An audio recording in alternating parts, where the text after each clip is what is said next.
Então vamos ver Provérbios capítulo 4, versículo 23. E vamos ler bem juntos, bem forte, juntos, na NVI. Vamos lá? Acima de tudo, guarde o seu coração, pois dele depende toda a sua vida. Mais uma vez.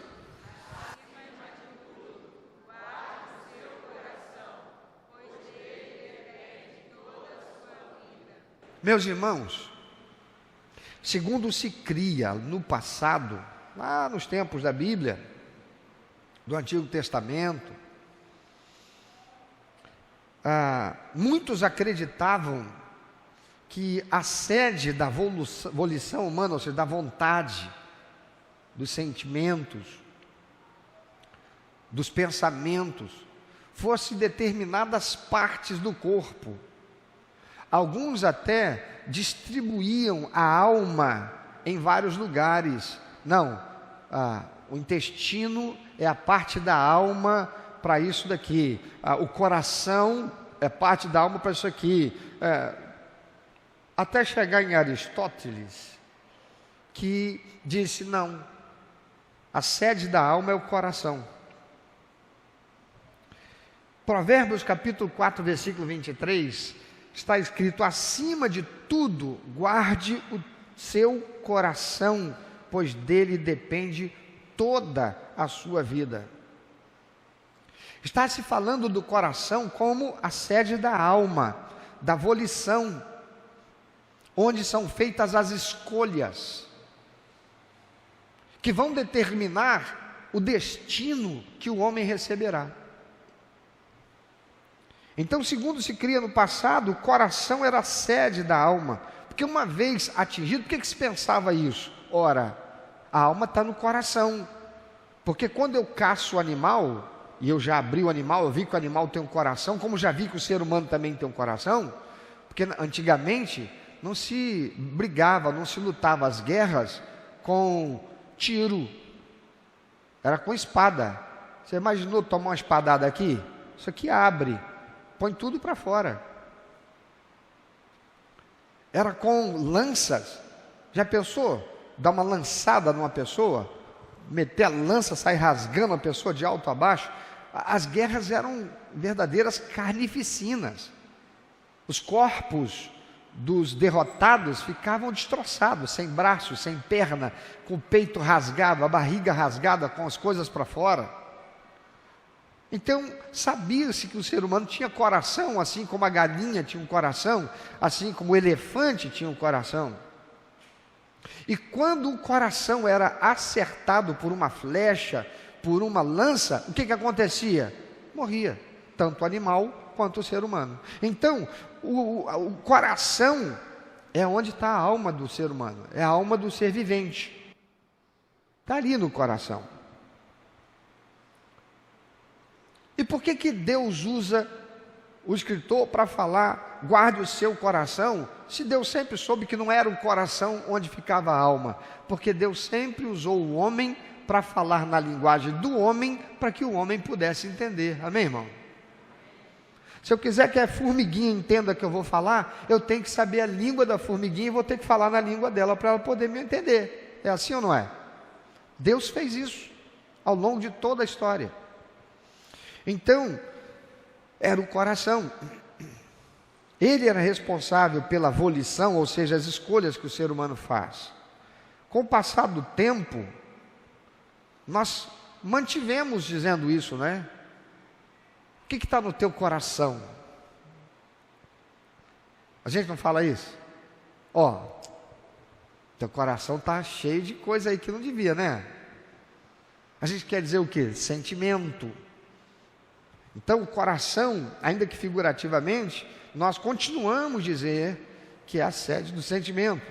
Por quê? Porque quando a gente está com determinados sentimentos, a pressão arterial aumenta, porque o coração bate mais forte, né? Algumas pessoas têm sudorese, suam a mão, ficam gelados, né? E atribui isso ao coração. Então, com o passar do tempo e o desenvolvimento da ciência, nós chegamos ao consenso, hoje, já há bastante tempo, de que o local onde se processa a volição ou as escolhas, diga volição, volição, escolha, volição é o mesmo que o quê? Escolha, né? Então, o local onde se processa a volição ou as escolhas que o ser humano faz ou está no cérebro. E hoje eu quero fazer uma alegoria, uma comparação, usar um objeto, usar uma determinada coisa para transmitir uma ideia a partir do que aquela coisa representa. Isso é alegoria. Então eu quero fazer uma alegoria usando o que acontece com o cérebro em um AVC, para entendermos o que acontece com o crente em relação à sua vida espiritual. Para quem não sabe o que é um AVC, AVC é um acidente vascular cerebral, também chamado de acidente vascular encefálico. Então é o AVC ou AVE, a mesma coisa. Mas muitos conhecem coloquialmente, popularmente, como derrame. E fulano sofreu um derrame. Você está querendo dizer que fulano sofreu o quê? Um AVC. O que é o AVC?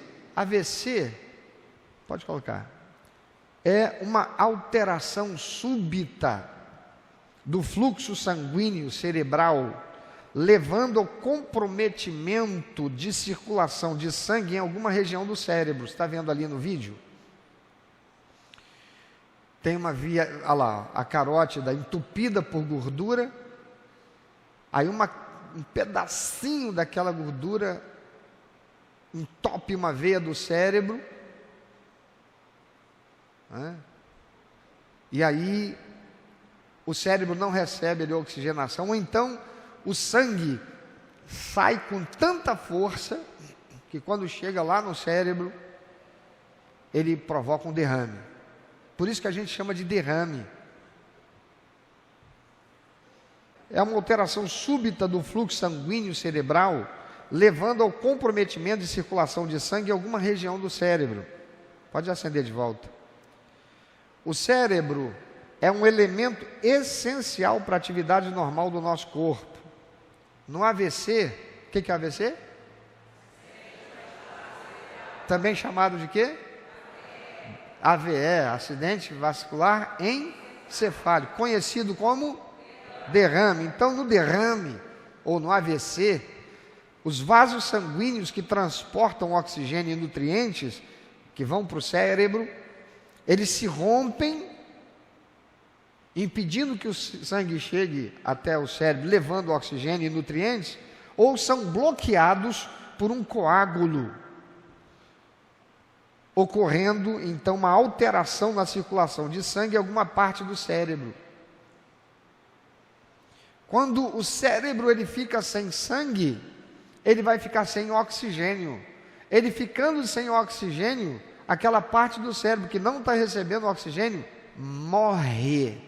E morrendo, morrerão todas as funções do corpo humano que são determinadas, administradas, gerenciadas por aquela área do cérebro.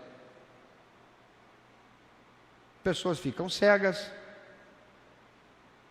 pessoas ficam com a sua mobilidade destruída, paralisada, um lado do corpo fica morto, a boca fica torta, a pessoa não consegue falar, não tem dentro da boca. Quando esse transporte de sangue é impedido, portanto, e o oxigênio não chega nas áreas necessárias, o cérebro não consegue obter o sangue e o oxigênio de que precisa. E aí vai provocar essas lesões. Essa parte do cérebro morre. Quando esse transporte é impedido, acontece isso. E essa interrupção pode ser causada por duas razões. Primeiro, um entupimento. Pode colocar o vídeo de novo? Não precisa apagar a luz não. Um entupimento Está vendo lá o entupimento? Provocou ali, ó, a hemorragia. Olha lá. De um lado a hemorragia, do outro entupimento. Então vai gerar o quê? O entupimento. O entupimento é chamado de AVC isquêmico. E fulano teve, alguns dizem assim, fulano teve uma isquemia no cérebro. É um AVC isquêmico. Ou um vazamento nas artérias. E aí a gente chama de AVC hemorrágico. Então AVC pode ser o quê, irmãos? Isquêmico. O isquêmico é o quê? É um entupimento. Ou hemorrágico. Hemorrágico é o quê? Vazamento. O isquêmico é o quê? O hemorrágico é o quê? Vazamento. O que acontece se você estiver com entupimento na sua tubulação da água que vem da SEDAI para a sua caixa d'água? Vai ter água na caixa d'água? Não. Vai faltar água na caixa d'água, o que vai acontecer com você dentro de casa? Não tem água para beber. Não tem água para lavar as coisas. Tá certo? Agora, se a tua caixa d'água, a água da SEDAI está chegando, mas a tua caixa d'água tem um vazamento, uma rachadura, o que vai acontecer com a tua casa? A água vai entrar, vai causar danos na tua casa, não vai? Vai destruir tua parede, vai descascar, vai ficar com mofo, vai causar prejuízo. Um AVC isquêmico é o mais comum e está presente em cerca de 85% dos casos de AVC. Ocorre quando existe uma obstrução, que é um tamponamento, ou uma redução brusca do fluxo de sangue nos vasos sanguíneos. Quando isso acontece, o sangue estará impedido de continuar seu trajeto normal e, consequentemente, a oxigenação dessa região vai ser afetada. Entupimento leva o cérebro a ficar sem oxigênio e sem oxigênio provocará morte ou lesão celular no cérebro. Os neurônios vão morrer. Meu pai, Marino Cuco Barroso, show de bola, camarada, gente boa, padedéu, parceirão, mas papai gostava de comida. Mamãe disse que quando papai casou, eles se casaram, né? Eram só os dois, então mamãe tinha umas panelinhas pequenininhas, panelinha para casal, recém-casado. A mamãe fazia aquilo pensando, almoço e janta. Só dava para almoço. Porque a mamãe empanhava um pouquinho e papai comia o restante. E queria mais. Por resto, mamãe fazia comida em panela maior e papai comia na panela. Na família de papai, sempre existiu irmãos, ascendentes, com problemas cardíacos e hipertensos. Papai gostava de uma comida temperada. Dinozé, lembra? Não é Dinozé? E gostava de uma comida temperadinha com a gordurinha. Uma vez vou eu, meu tio, minha irmã Onirã, visitar meu pai lá em Mamanguá. Papai estava morando numa casa na beira do mar e os caiçaras lá moravam normalmente assim. Estava numa casa de caiçara e aí a maré tinha enchido, então a água ia até quase na porta da casa. Aí estamos chegando na embarcação que nos levou. E papai já sabia que a gente estava indo, que a embarcação foi para nos pegar, esperando que a gente ia chegar naquele dia. Papai viu que a embarcação, papai vem receber a gente. Ele entra dentro d'água, água por aqui assim, porque era um lugar que você andava um trecho grande com água por aqui, e lá vem papai receber a gente. Isso já era por volta de 1h da tarde. Papai veio receber a gente com um garfo na mão, com um pedaço de toicinho desse tamanho, porque feijão, papai gostava de cozinhar, feijão feito para papai tinha que ter toicinho, paio, tudo que pode, era aquela comida gordurosa. Isso foi numa sexta-feira, era um feriado. No domingo, a gente ia vir embora. Quando acordei de manhã cedinho, tomei o café da manhã, estou olhando pela janela, papai e o meu tio, irmão dele, batendo papo, conversando na beira do mar. E eu estou notando que eles estão falando de uma forma diferente. Falei, não, peraí, deixa eu ir lá saber o que está vendo.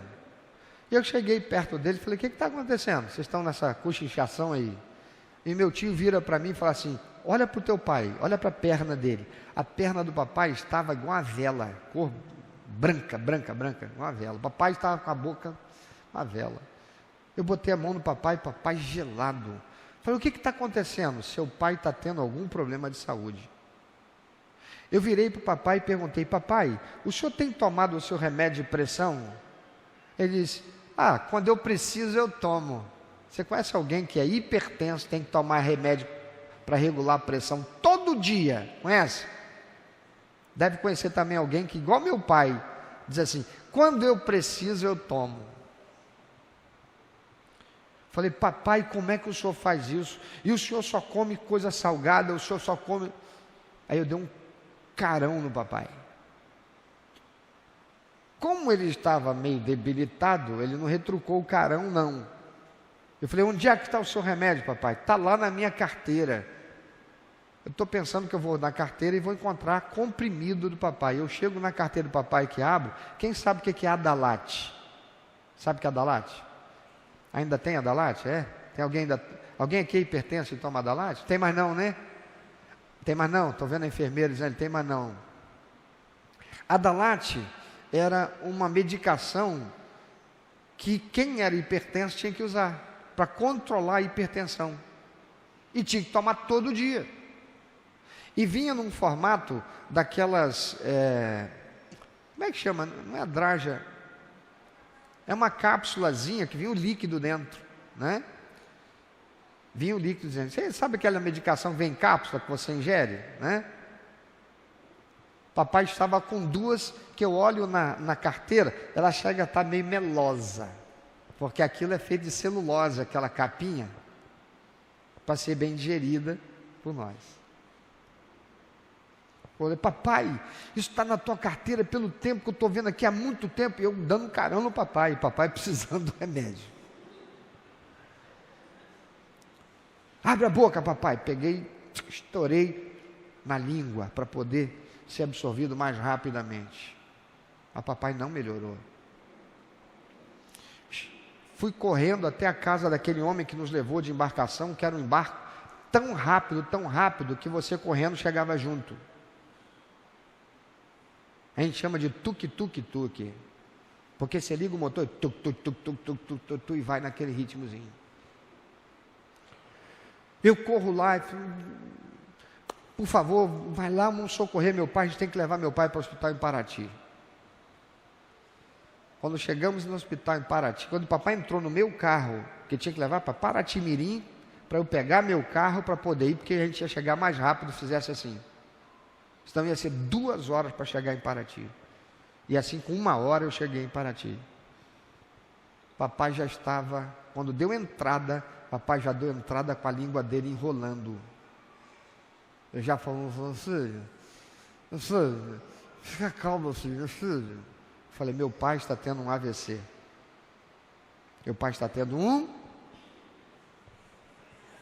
derrame. Meu pai está tendo um derrame, de fato. Um hospital sem recursos, num feriado, só tinha um médico, numa cidade praiana, chamada Paraty. Tem que tirar seu pai daqui, tem que levar o seu pai urgente para Angra dos Reis ou para o Rio de Janeiro. Então vamos botar ele na ambulância agora e vão para lá. Falei, não pode. Por quê? Porque só tem uma ambulância no município, essa ambulância foi para Angra. E ele tem que ir acompanhado por um médico, e o médico está nessa ambulância. Que hora que essa ambulância chega? Ela já saiu de Angra para vir para cá. A ambulância sofre um acidente no meio do caminho. E eu boto meu pai então no meu carro, eu levo ele para lá. Se você levar, seu pai pode morrer no meio do caminho. Agora seu pai vai ter que ficar aqui, a gente vai ter que controlar a pressão dele. Meu pai teve que ficar mais de uma semana deitado numa cama de hospital em Paraty, apenas para conseguir controlar a pressão dele suficiente para que ele pudesse ser removido. Papai não ficou paralítico, voltou a falar normalmente, tudo direitinho. Sabe o que foi que aconteceu com papai? A carótida de papai, mostra o filme. Dá uma paradinha. É isso aqui, a carótida. Uma veia calibrosa que tem aqui. Foi acumulando gordura, foi acumulando gordura, foi acumulando gordura, até que naquele dia, aquele momento ali, um negocinho microscópicozinho de gordura desprendeu e subiu. Subiu e entupiu uma veia no cérebro. Palavra dos médicos, o senhor está vivo porque o senhor acredita em Deus? Então, agradeça a esse Deus, porque o senhor só está vivo e não está com as sequelas que deveria, pela gravidade da situação, porque o teu cérebro, de alguma forma, encontrou um meio de vascularizar essa área. Por isso, o senhor não ficou todo torto, paralisado aí. Mas papai ficou com uma sequela. E eu chamo essa sequela que papai ficou de alerta de Deus para não esquecer. A palavra de Deus diz assim: o avisado deu mal e se esconde. O tolo paga para ver. O tolo ouviu, mas fez de conta que não é com ele. Ah, tá tudo bem. Eu não sei quanto a você, mas quando eu tinha aí por volta dos meus 18 anos, 19 anos, depois, por volta dos 22, 23 anos, eu fiz muita besteira. E algumas dessas besteiras, aos 16 anos também, eu fiz muita besteira. E algumas dessas besteiras, eu corri risco de morte.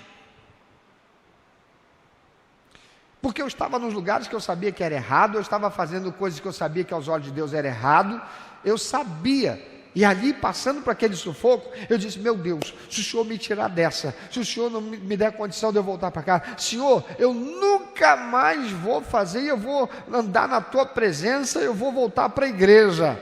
Quando o negócio passou, resolveu o problema, você voltou para a igreja? Você passou a andar de acordo com os princípios de Deus? Não. O avisado vê o mal se esconde, só o tolo paga para ver, e paga. Papai não ficou todo torto, travado, mas sabe o que aconteceu com papai? Papai estava aqui com você, de repente, papai fala assim: você me dá licença um minutinho? Papai tinha que, às vezes papai pegava e deitava no chão, onde ele estivesse. E ele tinha que ficar quietinho ali, porque ele sentia um mal-estar, uma coisa, ele dizia que era lá na roça, a gente quando não sabe explicar o que a gente está sentindo, a gente diz assim: não, é porque eu estou com uma gastura. Eu estou sentindo uma gastura aqui, uma coisa. A gente não sabe explicar, a gente fala que é gastura. Papai disse que ele sentia uma coisa que dava um nervoso nele, que mexia com os nervos dele, que aquilo não podia nem falar. Se estivesse no carro, não podia ligar rádio, ele tinha que ficar quietinho ali. E ficar quietinho para até passar. Daqui a pouco não parecia nem que papai tinha sentido aquilo. Papai tinha que voltar no médico. O médico falou: a gente tem que fazer um exame, isso daí, e ver direitinho. De tanto que eu insisti, mesmo ele sentindo isso, finalmente ele foi fazer um exame. Ele fez lá, esqueci o nome do exame, que vê a carótida. eu não lembro o nome. Olha a carótida, e aí certifica, está lá, cheio de gordura.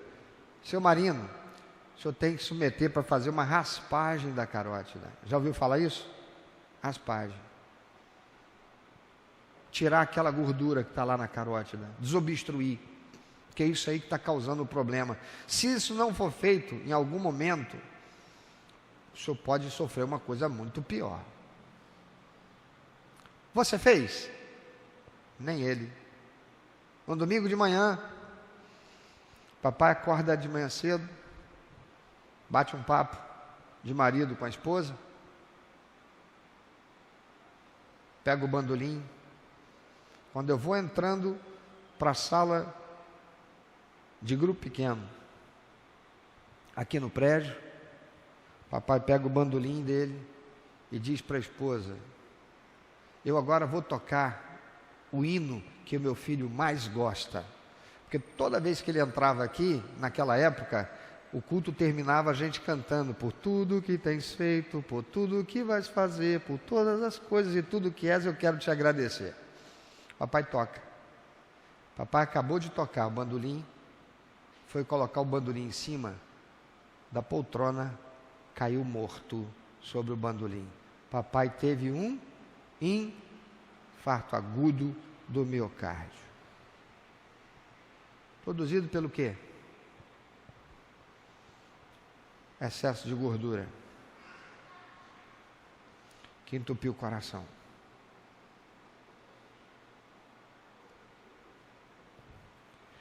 Irmãos, quando tem entupimento, o cérebro não recebe oxigênio. Ele não recebe oxigênio, provoca morte ou lesão cerebral. A pessoa fica com deficiências ou ela morre. O entupimento costuma ser por causa de gordura acumulada na carótida, como expliquei. Da mesma maneira, queridos, agora fazendo alegoria, da mesma maneira há crentes que estão vivendo o processo de um AVC isquêmico, espiritual e moral, por não cuidarem da sua saúde espiritual, por não se alimentarem da palavra de Deus, por não desenvolverem comunhão com o Espírito Santo de Deus, por não se nutrirem de um alimento saudável para a sua vida moral e espiritual,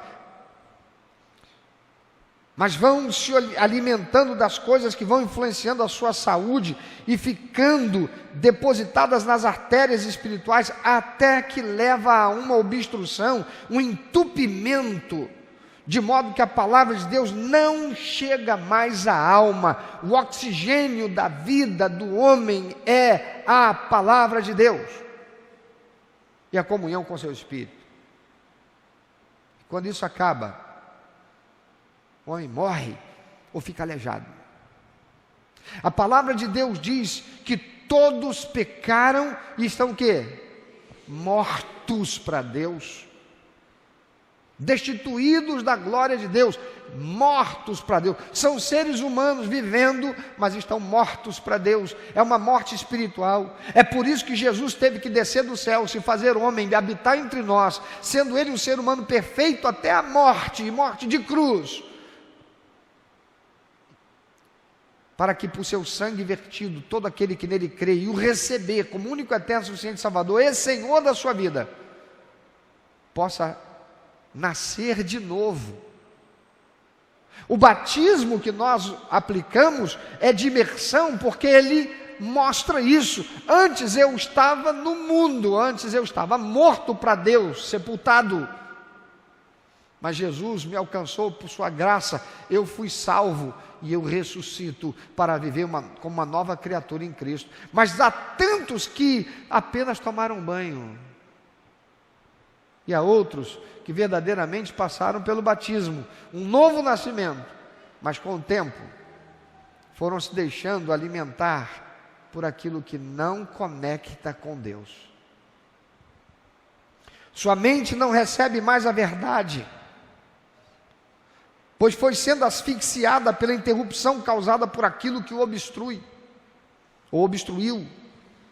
Há crentes que estão se submetendo a um bombardeio de influências ideológicas e vão se alimentando disso, deixando de confrontar essas mesmas ideologias com a palavra de Deus. Palavra de Deus que vão deixando de lado, até que as suas artérias espirituais se fazem entupidas e um AVC isquêmico e espiritual e moral destrói o relacionamento deles com a igreja, porque já destruiu com Deus. Quando o crente começa a se esfriar e a se afastar, e ele começa a ficar muito sensível com aquilo que recebe da palavra de Deus, e sai da igreja, porque ele já se afastou de Deus, ele só está se sentindo o quê? Não, é só com a igreja, mentira do diabo, é com Deus. Não consegue aceitar mais a palavra de Deus, ela não entra mais. Perdeu a sensibilidade para o Espírito Santo. É por isso que a gente vê, onde sentava antes? Sentava mais ou menos ali na segunda, terceira fileira, daqui a pouco está lá pela quinta, sétima, daqui a pouco está lá nas últimas, daqui a pouco está em pé, daqui a pouco você não vê mais na igreja. É sistêmico. Quais são as consequências disso? Esse AVC isquêmico, espiritual e moral destrói o relacionamento com a igreja, destrói o relacionamento com o casamento, ou com o cônjuge, por causa do esvaziamento de Deus. Assim como no acidente vascular cerebral, as limitações que são causadas depende do quanto o cérebro é lesionado. As limitações causadas por AVC espiritual também dependem do quanto a alma é afetada. Porque tem gente que continua na igreja, mas a palavra de Deus não chega mais no coração, não chega mais na alma, não chega mais no centro da volição.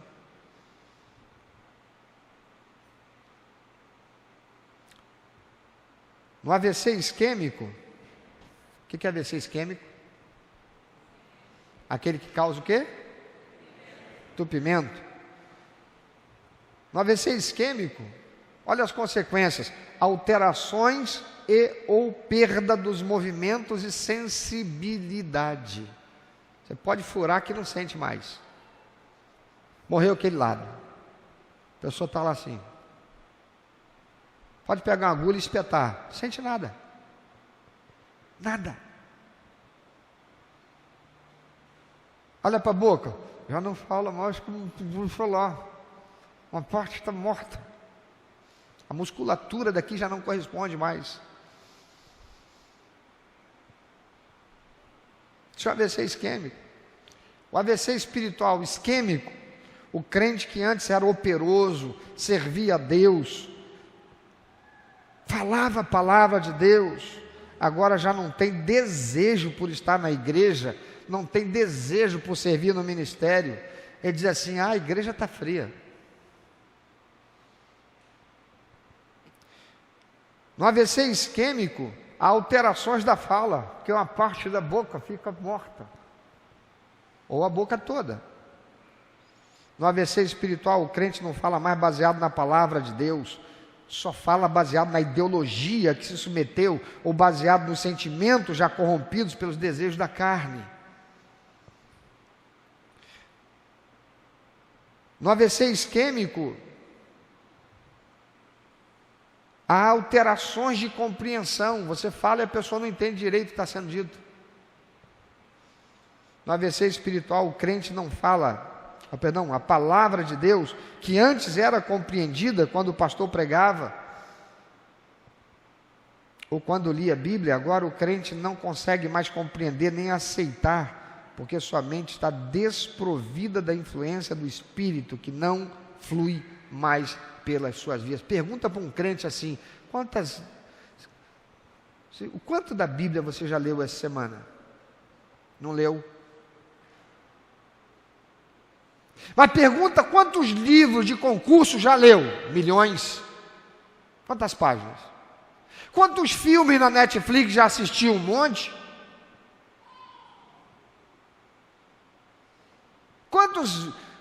Quantas séries da Amazon já acompanhou? Ih, estou em dia. A palavra de Deus, não. Quanto tempo você quanto tempo você investe em oração? Pô, cara, esse papo está ficando chato, vamos mudar esse ponto do assunto? Isso aí é entre mim e Deus.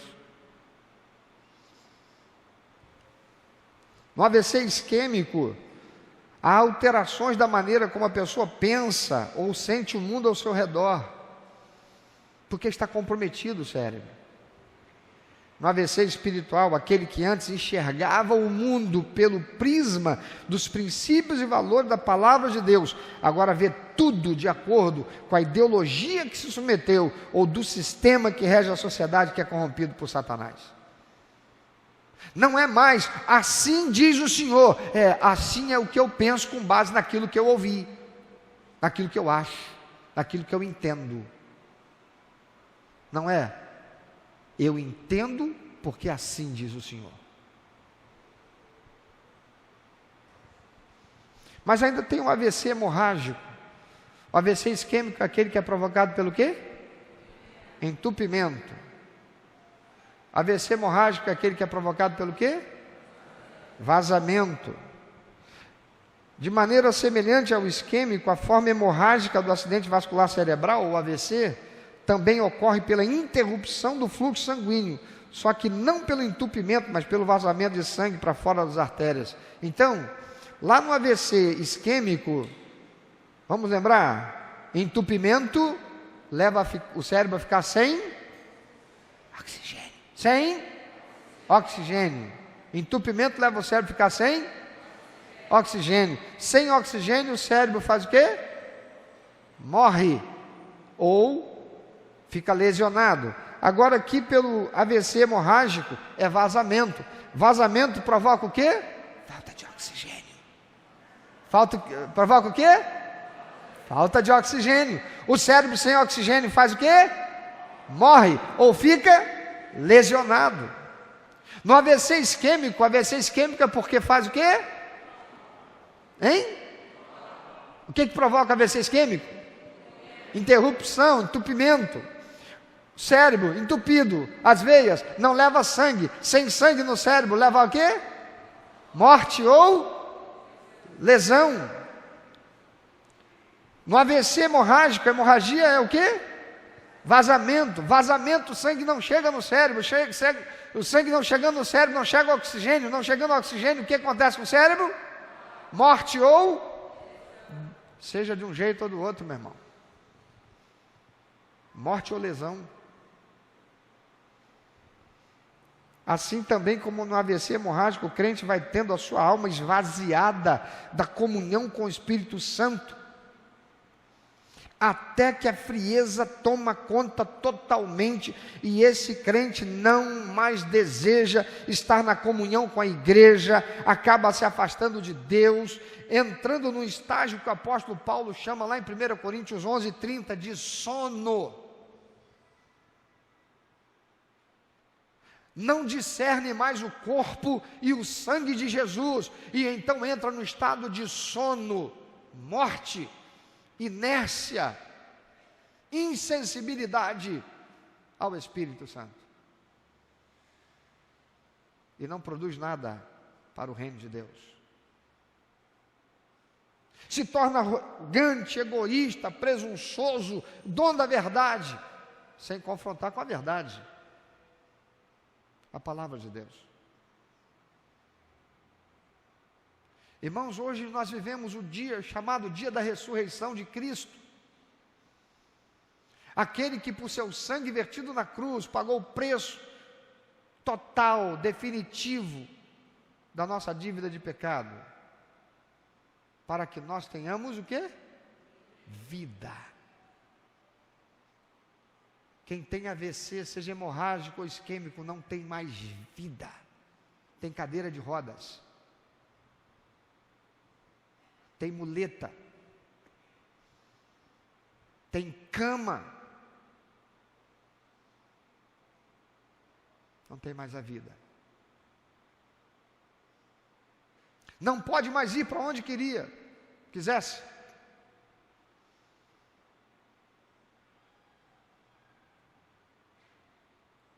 Quantos crentes hoje estão sofrendo a perda, a destruição do seu lar, da sua família, dos seus negócios, de tudo. Um dia foi um crente bem dotado, tinha as bênçãos de Deus, tinha um bom emprego, tinha uma empresa que ia bem, tinha um relacionamento familiar. Hoje não tem mais nada, foi perdendo. Por quê? Porque o oxigênio não foi chegando ao cérebro, o cérebro foi morrendo. E não despertou para a verdade. Meu pai não despertou para a verdade e morreu. Toda vez que ele tinha aquela situação que fazia ele sentir um mal-estar, que ele tinha que se deitar no chão, fosse onde fosse, ou ficar sentado num lugar, fosse onde fosse, quietinho ali, podia nem tocar nele. Se ele corresse e fosse para o médico fazer o exame, a mãe dele morreu com 80 e blau, ele morreu com 64. O pai dele morreu com 96 anos, se eu não me engano. Ele morreu com 64. Foi o primeiro filho do meu avô, dos 11 a morrer, e morreu de um infarto agudo do miocárdio. Porque não se cuidou. Porque não ouviu. Porque se tornou arrogante, egoísta, dono da sua própria verdade. Eu estou bem.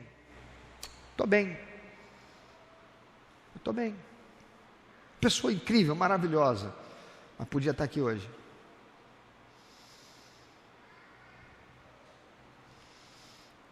A pessoa com AVC espiritual não consegue que a sua mente comande o corpo para fazer aquilo que Deus quer, porque está esvaziada do oxigênio e nutrientes da palavra de Deus. Tem muitas igrejas que estão assim, estão assim. A Bíblia diz em Colossenses capítulo 1, versículo 18, que Jesus é o cabeça do corpo, que é a igreja.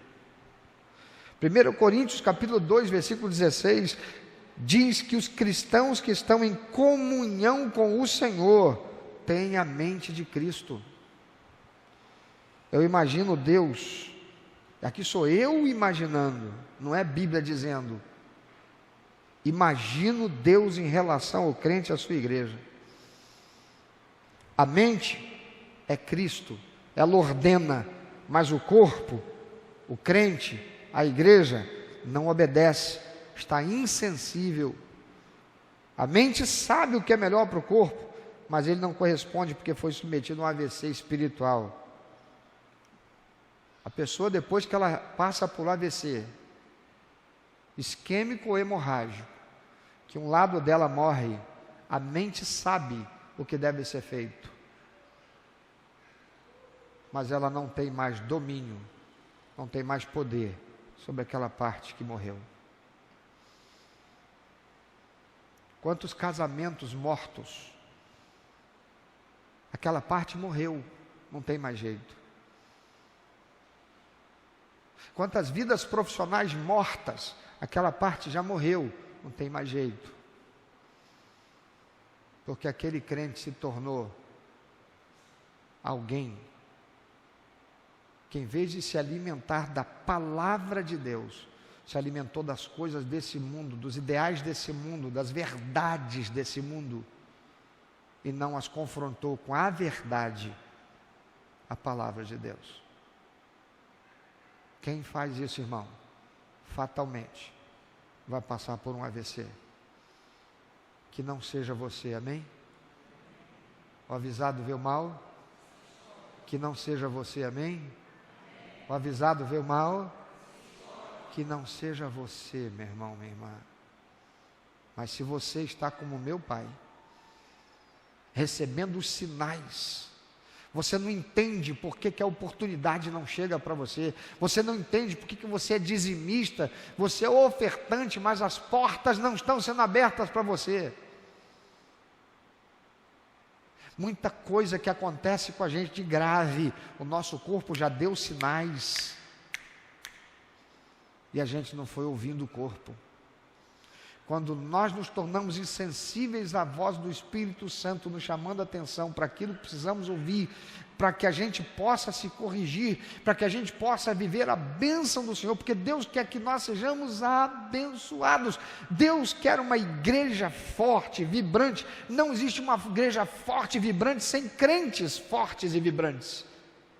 Não existe uma igreja cheia do Espírito Santo se não houver crente cheio do Espírito Santo. Deus quer uma igreja vibrante, uma igreja cheia do Espírito Santo, uma igreja saudável, uma igreja cheia do poder que Ele quer dar. Mas para isso acontecer, é preciso que a igreja, que os crentes, que nós, busquemos ser alimentados da palavra de Deus e nos esvaziar do mundo. Tem muito crente cheio de mundo e vazio de Deus. Tem muito crente que tem mais mundo do que tem Deus. Pensa sobre isso. Quem é você hoje? Num raio-x espiritual. Como é que anda você? Como é que anda a tua carótida espiritual? Tem alguma coisa obstruindo para que a palavra de Deus não chegue onde deve chegar? No centro da tua volição, onde você tem que tomar as decisões, para que você possa ter clareza, para que você possa andar pela verdade, sobre o que você tem conduzido a tua vida e a que você tem submetido a tua alma. Nós nos tornamos aquilo que nós nos comprometemos a ser. Se nós nos comprometermos com as coisas do mundo, e há muitas coisas que há no mundo que são boas, irmãos, mas dependendo do uso que fazemos, do quanto nos expomos, aquilo se torna mal. Deus nos deu potencial biológico, neuroquímico. Nosso corpo produz algumas substâncias extraordinárias, como a adrenalina. A adrenalina é maravilhoso, mas a adrenalina em excesso vai nos levar a distúrbios.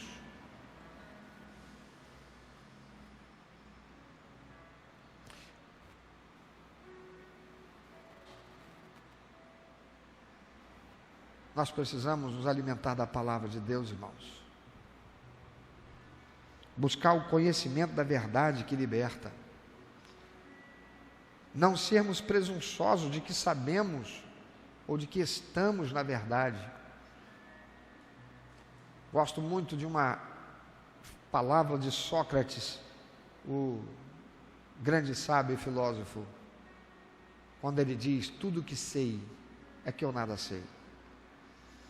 Aquilo que eu pensava ser verdade ontem, descobri hoje alguma coisa que faz aquilo ser carente daquilo que eu sei hoje. Por isso eu vou buscar a verdade a cada dia. Mas onde é que você está buscando a verdade? Você está buscando a verdade naquilo que o seu professor fala, que em vez de estar te ensinando física, química, matemática, biologia, história, geografia, está falando da opinião, está falando da doutrinação dele, ideológica. Eu tenho visto jovens crentes indo para a faculdade e sumindo da igreja. Eu tenho visto crentes, filhos de crentes, criados na igreja, batizados, que davam um testemunho de comunhão com Deus, se corromperem e irem para o mundo depois que vão para uma faculdade. E a palavra de Deus diz: as más conversações corrompem os bons costumes. Antes tinha bons costumes, antes tinha influência da palavra de Deus. Agora, o contato, comunhão com aquilo que é deturpado, parece verdade, que é para enganar, que é para seduzir, que é para corromper, afasta da verdade, que é a palavra de Deus, os princípios e valores de Deus. E depois, quando a gente vai olhar lá na frente, não tem família, não tem lar, é uma vida destruída, transformada no lixo social que a sociedade corrompida e dominada por Satanás produz. No lixo moral que a sociedade corrompida e perdida, dominada por Satanás, produz. Do que é que você se alimenta? A palavra de Deus diz assim: olha, o coração, ele é enganoso. Ele está dizendo, não confie nas tuas emoções, não confie nos sentimentos que são gerados em você. Por quê? Porque todo sentimento é gerado por um pensamento. Qual é o pensamento que tem influenciado a tua mente e te levado a tomar atitudes e decisões? É baseado no que Deus diz ou no que você acredita que Deus diz? Porque tem uma diferença muito grande entre o que você pensa que é o que Deus diz e o que Deus diz. E para você dizer é o que Deus diz, você conhece a Bíblia ou você conhece um versículo ou outro? Você senta lá num banco de escola, numa cadeira de escola, bebe, come e se engorda de tudo que o professor diz, das ideologias que não tem nada a ver com o ensino acadêmico.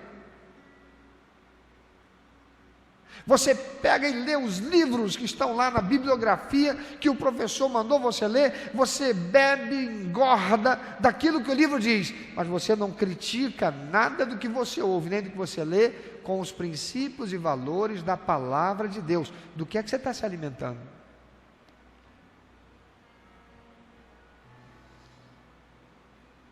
Você se submete à influência que a televisão, que a internet produz a você. Você bebe e se engorda daquilo, mas você não confronta nada, se criticando com o que diz a palavra de Deus. Do que é que você está se alimentando? Mais cedo ou mais tarde você pode ter um AVC, hemorrágico ou isquêmico, espiritual e moral. Se aquilo que rege você são teus sentimentos, do eu acho que é assim, eu não penso desse jeito,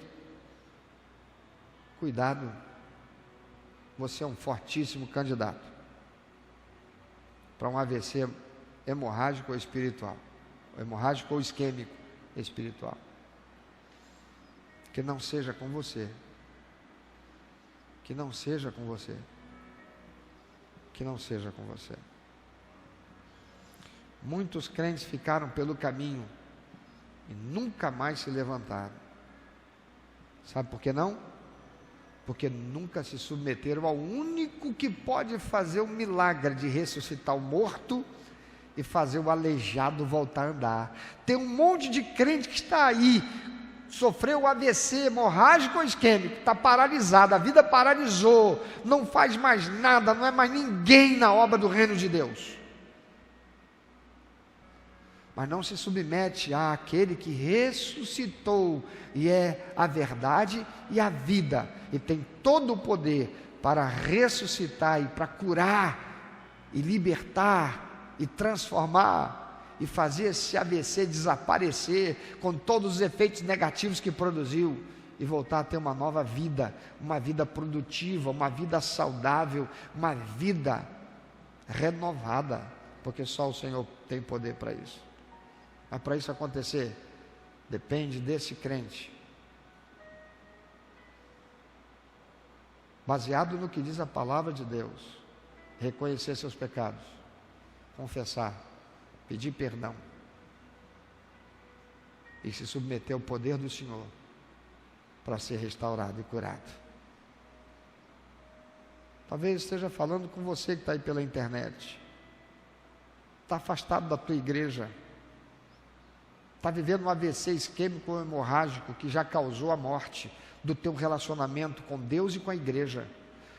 E Satanás tem usado do argumento de muitos que estão assim também no mundo, dizendo, não, é só a igreja, porque eu posso ser crente em tudo quanto é lugar. Isso é mentira do diabo, ou a palavra de Deus não é, a Bíblia não é a palavra de Deus, porque a palavra de Deus, a Bíblia Sagrada, é Jesus dizendo, sob esta afirmação de que eu sou o Cristo, o Filho de Deus vivo, edificarei a minha igreja. Igreja não é igreja se você não está integrado num corpo, onde outros estejam ali imbuídos do mesmo propósito: glorificar a Deus, cultuar ao Senhor, servir ao Senhor, aprender uns com os outros na palavra do Senhor e cumprir a missão de trazer outros para Jesus e integrá-los na membresia da igreja, porque é Jesus quem disse lá em Mateus 28, 19 e 20: ide por todo mundo, pregar o evangelho a toda criatura, batizando-os em nome do Pai, do Filho e do Espírito Santo, e ensinando-os a guardar tudo que vos tem mandado. O lugar de se fazer isso, Jesus estabeleceu, é a igreja. E Jesus disse: não é o crente que vai contra o inferno não vai poder resistir, não. Jesus disse: as portas, a palavra de Deus é que diz, as portas do inferno não prevalecerão contra a igreja. Não é contra o crente.